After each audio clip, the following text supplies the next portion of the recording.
Hello friends, இன்றைக்கி ரொம்ப டேஸ்டியான சிம்பிளான காராமணி காரக்குழம்பு எப்படி பண்ணலான்னு பார்க்கலாம். முதல்ல வீடியோக்குள்ளே போகிறதுக்கு முன்னாடி நம்ம சேனலை மறக்காமல் சப்ஸ்கிரைப் பண்ணிவிட்டு பெல் ஐக்கானை கிளிக் பண்ணிக்கோங்க. நான் ஒரு 150 கிராம் சின்ன வெங்காயத்தை தோல் உரிச்சி எடுத்து வச்சுருக்கேன். அப்புறம் கொஞ்சம் கருவேப்பிலை எடுத்து வச்சுருக்கேன். ஒரு கப்பு காராமணியை நைட் ஃபுல்லாக ஒரு 3 hours ஊற வச்சு எடுத்து வச்சுருக்கேன். அடுத்தது ஒரு பெரிய மீடியம் சைஸ் லெமன் சைஸுக்கு புளி எடுத்து தண்ணியில் ஊற வச்சுருக்கேன். முதல்ல பாத்திரத்தில் ஒரு 3 டேபிள் ஸ்பூன் எண்ணெய் ஊற்றிட்டு எண்ணெயை நல்லா சூடு பண்ணிக்கலாம். நான் இன்றைக்கி சமையல் எண்ணெய் யூஸ் பண்ணியிருக்கேன். நீங்கள் எந்த விதமான குக்கிங் ஆயில் வேணாலும் யூஸ் பண்ணலாம்.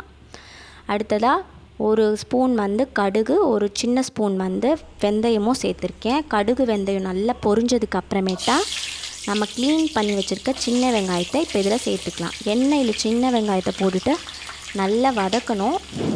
இந்த ரெசிபிக்கு நல்லெண்ணெய் யூஸ் பண்ணால் ரொம்பவும் டேஸ்ட் நல்லாயிருக்கும். நல்லெண்ணெய், கடலெண்ணெய் எது வேணாலும் யூஸ் பண்ணலாம். அடுத்ததாக ஒரு பெரிய மீடியம் சைஸ் வெங்காயத்தை பொடி பொடியாக நறுக்கி வச்சுருக்கேன். அதையும் இப்போ இதில் சேர்த்துக்கலாம். 2 வெங்காயத்தையும் நல்லா சேர்த்து எண்ணெயில் நல்லா வதக்கிக்கணும். ரொம்ப ஓவர் குக் பண்ண வேண்டாம். அந்த கண்ணாடி பதம் வந்தால் போதும். அதுக்கப்புறமேட்டா காராமணியை தண்ணியை நல்லா வடிகட்டிட்டு இந்த எண்ணெயிலேயே சேர்த்து கொஞ்சம் நேரம் நல்லா வதக்கிக்கலாம். எண்ணெயிலே காராமணி போட்டு வதக்குனா சீக்கிரமாக வெந்துடும். அதே சமயம் டேஸ்ட்டும் நல்லாயிருக்கும். அடுத்ததாக ஒரு 3 குட்டி தக்காளி எடுத்திருக்கேன். அதை பொடி பொடியாக நறுக்கி வச்சுருக்கேன். அதையும் இப்போ இந்த வெங்காயம் கொஞ்சம் வதங்கினதுக்கப்புறம் இதில் சேர்த்துக்கலாம். இந்த வெங்காயம், தக்காளி, காராமணி 3த்தையும் நல்லா போட்டு ஒன்றா சேர்த்து நல்லா வதக்கிக்கணும்.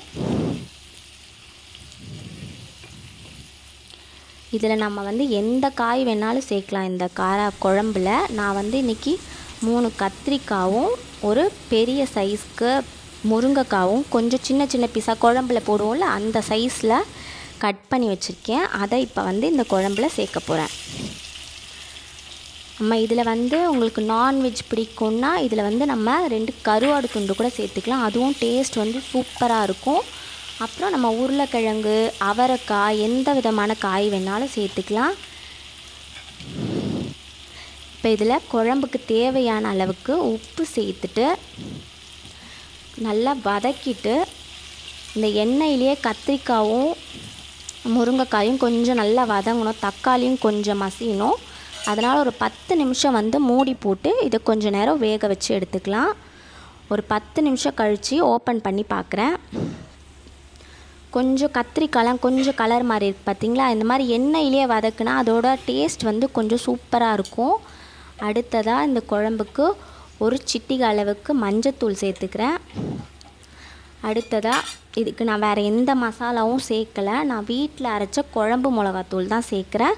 நான் 4 பெரிய டேபிள் ஸ்பூன் அளவுக்கு குழம்பு மிளகாத்தூள் இதில் சேர்த்துருக்கேன். அடுத்ததாக இது கொஞ்சம் நல்லா வதக்கிக்கலாம். வதக்கிட்டு இப்போ குழம்புக்கு தேவையான அளவுக்கு புளி நான் இப்போ முதல்ல எடுத்து வச்சுருந்தேன்ல அந்த புளியை இப்போ நான் கொஞ்சம் கரைச்சி வச்சுருக்கேன். கொஞ்சம் கெட்டியாக இருக்கணும் புளி தண்ணி. அதை இப்போ இதில் சேர்த்துக்கலாம். வெங்காயம் தக்காளி வதக்கணும்ல அதில் இப்போ சேர்த்துக்கலாம். அடுத்ததாக இந்த குழம்புக்கு தேவையான அளவுக்கு தண்ணி ஊற்றிக்கணும். இப்போ நிறைய பேர் கொஞ்சம் தண்ணியாக குழம்பு சாப்பிடுவாங்க. கொஞ்சம் பேர் திக்காக போட்டு சாப்பிடுவாங்க. அதனால் உங்கள் விருப்பத்துக்கு ஏற்ற மாதிரி தண்ணி சேர்த்துக்கோங்க. அதுக்கேற்ற மாதிரி உப்பு அளவும் செக் பண்ணிக்கோங்க. இந்த அளவுக்கு போதும்னு நான் தண்ணி ஊற்றிருக்கேன். இதை மூடி போட்டு ஒரு அரை மணி நேரம் வேக வச்சுக்கலாம். நான் அரை மணி நேரம் கழித்து ஓப்பன் பண்ணி காட்டுறேன் பாருங்கள். முருங்கைக்காய், இந்த காராமணிலாம் என்ன சூப்பராக வெந்திருக்கு பாருங்கள். இந்த முருங்கைக்காலாம் உடஞ்சே வந்திருக்கு. இந்த அளவுக்கு வெந்துடா போதும். சூப்பராக குழம்பு ரெடி ஆயிடுச்சு. இந்த ஸ்டேஜில் கொஞ்சமாக கொத்தமல்லி தழை தூவிட்டோன்னா குழம்பு சூப்பராக ரெடி ஆகிடும். அடுத்ததாக இதில் ஒரு சின்ன துண்டு வெல்லமும் சேர்த்துக்கலாம். அதுவும் குழம்பு ரொம்ப டேஸ்ட்டாக இருக்கும்.